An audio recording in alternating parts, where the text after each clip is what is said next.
another week of Ask Hennasooq with me, Khadija, owner and CEO, founder of Hennasooq. So welcome to our channel. We got some questions that you guys asked that are very interesting actually. And if you have a pressing question, remember, go to our website, hennasooq.com, click the chat feature down below, and then from there you can reach one of our experts and ask anything about henna hair color, Ayurvedic hair care, or henna and jaguar body art. Our first question is, what does it mean if my hair is no longer holding on to henna hair color? I use color safe shampoo and conditioner and wait as many days as possible before washing after doing a henna treatment, but after the first wash, the color is significantly less rich and vibrant. I've been using henna for a while now, and it's only happening recently. That's a great question. And it's possible that you might have some buildup in your hair that you may not realize. So I'd recommend you clarifying. You can use our soap nut hair wash, our soap nut shampoo bar, or even apple cider vinegar, maybe baking soda. There's a few recipes right on YouTube as well that you could kind of follow and try to really clarify your hair and open it up. Even the apple cider vinegar rinse is really easy to do and simple, and that may open up your hair to receive the color better. And I'm just also curious, which henna and which, are you using it? Indigo as well? Which herbs exactly are you using in your henna hair color? I would definitely recommend that you ensure that you're using very high dyeing, henna and indigo, like a red raj and indigo that we have right here at Hennasooq to give you the best results and the ones that will last the longest. Next question is, do you ever have a client whose natural color is a soft copper and just want to maintain it when they start going gray? I've never found any dyes that match my color, but I don't want to lose my color altogether yet.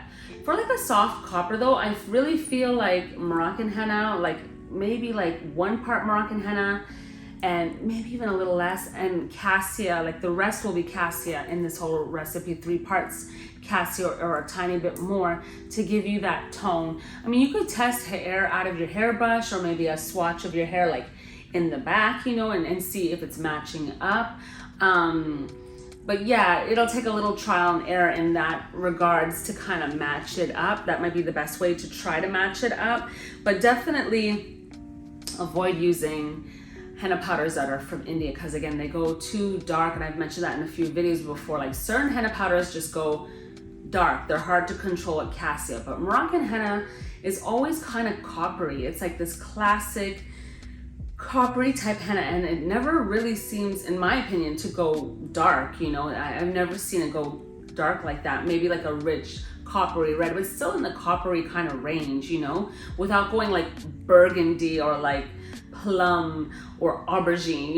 It doesn't really go in that direction. So that would definitely be an option that I would recommend, for you. I want to add that you may even want to see about adding a little bit of chamomile tea or chamomile flowers to your mix to keep it on the softer side, because it's easier to start light and then build up slightly with adjustments from there. You definitely don't want to go too copper or too dark right away. Next question is, when I get married, I would like to have bridal henna mehndi because I think that it's the absolutely most beautiful thing ever. I am not from Africa or the Middle East. I'm not Hindu, nor am I Muslim. I'm very white. Would it still be okay if I had bridal henna done? I don't know if there is any difference in that than normal henna. I just think it's so pretty and elegant. I love this question. It is so sweet. And I don't always get a lot of body art questions. I need to get more because there are some great henna artists or those interested in the creative side of henna that I know you guys are watching, because we have really sold a lot more henna art products lately. So anyhow, let's get to this question though. The great thing about this is that I feel personally that henna is for everyone. I feel like it is such a beautiful plant and art and such appreciation. Yes, I feel that you can definitely enjoy and do henna. I don't feel like if we go back to our ancestors and who our first people are, or these traditions and how this beautiful earth should be embraced by all and for all, with always good intentions. I don't, I maybe I'm call me naive, would someone love something just because they love something? I don't think we should hold them back from that. Someone who may not have grown up with henna. I mean, I didn't grow up with henna. You may look at me and think, oh, well, she's Muslim. She probably grew up around henna. But no, I didn't. My father's from Guyana.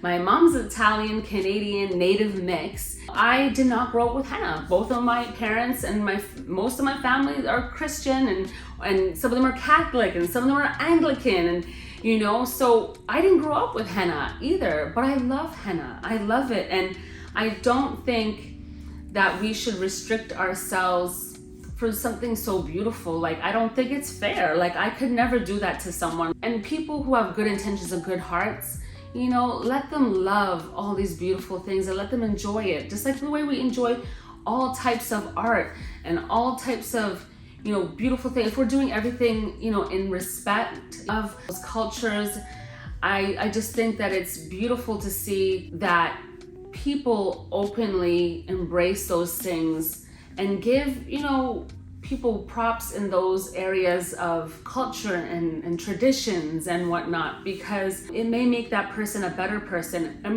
make you a better person for being open to that, and what other people do with it. I just don't feel like it's worth being so overly involved in what people are doing, as long as it's not harmful or hurtful and it's respectful. I know it's a fine line. Not everyone agrees with me on this, and I get it. I could never say no to someone who was loved or wanted to do henna body art. I would just embrace them and would love to see them, get that done. I have done henna for a lot of people, and it's opened a lot of doors for me. It's also, it's got me connected with people I probably would have never imagined. I think you should go for it. You love it, you think it's beautiful, I say why not?